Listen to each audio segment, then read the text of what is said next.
মহাকালের বুকে প্রলয়ঙ্করী ঝড় আছড়ে পড়া ঠিক আগ মুহূর্তে এক অদ্ভুত ও হাড় হিম করা নীরবতা গ্রাস করেছে পুরো পারস্য উপসাগরকে।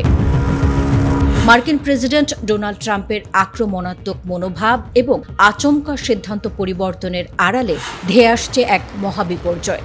পেন্টাগনের স্যাটেলাইট ইমেজ বলছে আমেরিকার B-52 বোমারু বিমান এবং শক্তিশালী নৌবহর সাগরের বুকে অবস্থান নিলেও এবার তাদের স্বাগত জানাতে ৩,০০০ ক্ষেপণাস্ত্রের এক মরণ ফাঁদ তৈরি করে রেখেছে ইরান। মার্কিন প্রতিরক্ষা দফতর এবং থিঙ্ক ট্যাঙ্ক CSIS এর মতে মধ্যপ্রাচ্যের বিভিন্ন ঘাঁটিতে মোতায়েন থাকা প্রায় ৪৫,০০০ মার্কিন ফৌজের জীবন এখন এক সুতোর ওপর ঝুলছে।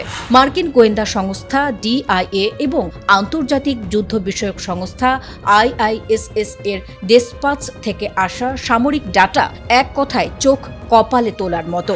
ইরানের সমরাস্ত্র বাংকারে এই মুহূর্তে মজুদ রয়েছে মধ্যপ্রাচ্যের সবচেয়ে বিশাল ব্যালিস্টিক এবং ক্রুজ মিসাইলের ভান্ডার। তেহরানের মূল সামরিক কৌশল হল শত্রুর আকাশ প্রতিরক্ষা ব্যবস্থাকে সম্পূর্ণ অবশ করে দেওয়া।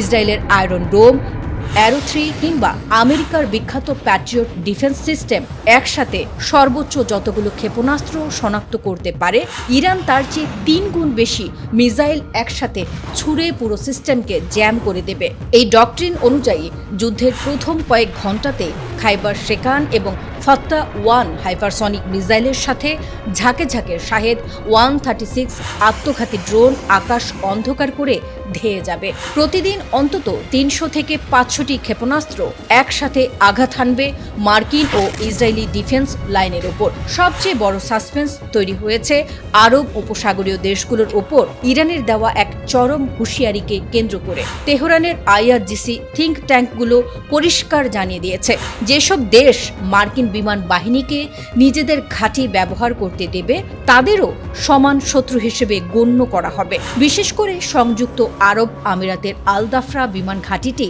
এখন ইরানের নিখুঁত রাডারের লক অন পজিশনে রয়েছে। ইরান সীমান্ত থেকে দুবাই এবং আবুধাবির প্রধান অর্থনৈতিক কেন্দ্রগুলো মাত্র ২০০ থেকে ২৫০ কিলোমিটার দূরে অবস্থিত। এর অর্থ হল ইরানের সাধারণ ক্রুজ মিসাইল বা আত্মঘাতী ড্রোনের পক্ষে মাত্র ১০ থেকে ১৫ মিনিটের মাথায় দুবাইয়ের কাজ ঘেরা আধুনিক শহর, পর্যটন এবং ব্যাংকিং খাতকে ধুলোয় মিশিয়ে দেওয়া সম্ভব। এই কালেকটিভ রেসিপ্রোসিটি নীতির কারণে বিশ্ব বাজারে তেলের দাম ব্যারেল প্রতি এক লাফে $১৫০ ছাড়িয়ে যাবে, যা বৈশ্বিক মূল্যস্ফীতি এক ধাক্কায় ৭% বাড়িয়ে পুরো বিশ্বকে এক মহাদুর্ভিক্ষের দিকে ঠেলে দেবে। নিজেদের চূড়ান্ত ট্রাম্প কার্ড হিসেবে ইরান এবার বিশ্ব বাণিজ্যের দুই প্রধান মহাধমনী হরমুজ প্রণালী এবং বাব আল মান্দাবকে সম্পূর্ণ অবরুদ্ধ করার অ্যান্টি অ্যাক্সেস ডিনাইল কৌশল হাতে নিয়েছে। যদিও ইয়েমেনের হুথি বিদ্রোহীদের মিসাইল বাংকারগুলো মার্কিন ও ব্রিটিশ বিমান বাহিনীর ক্রমাগত প্রিসিশন স্ট্রাইকের কারণে কিছুটা ক্ষতিগ্রস্ত, তাও এই সামুদ্রিক ফ্রন্ট এক সপ্তাহ বন্ধ থাকলে বিশ্ব অর্থনীতিতে প্রতিদিন বিলিয়ন ডলারের ক্ষতি হবে। ইরানের এই অভূতপূর্ব এবং প্রলয়ঙ্করী সমরাস্ত্রের ছক কি তবে মধ্যপ্রাচ্যে মার্কিন সাম্রাজ্যের চূড়ান্ত পতন ডেকে আনল?